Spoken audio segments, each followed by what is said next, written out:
ពីព្រេងនាយនាព្រឹកនៅរដូវផ្ការីកមួយអ្នកជំនួយម្នាក់បានលើកបាវអំបិលដាក់លើខ្នងលារបស់គាត់ធ្វើដំណើរទៅលក់នៅលើទីផ្សារអ្នកជំនួយដើរដឹកលានោះទៅមិនយូរប៉ុន្មានគេត្រូវដើរឆ្លងស្ទឹងមួយ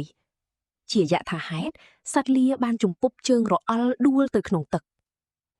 ពេលវាងើបឡើងវាមានអារម្មណ៍ថាបន្ទុកលើខ្នងរបស់វាស្រាលជាងមុនអ្នកជំនួញមិនអាចធ្វើអ្វីបានក៏ត្រឡប់ទៅផ្ទះវិញម្ដងនេះគាត់ដាក់បាវអំបិលច្រើនជាងមុនលើខ្នងលារួចធ្វើដំណើរទៅផ្សារម្ដងទៀតសត្វលាបានធ្វើជារអិលធ្លាក់ទឹកត្រង់កន្លែងដែលវាធ្លាប់រអិលលើកមុន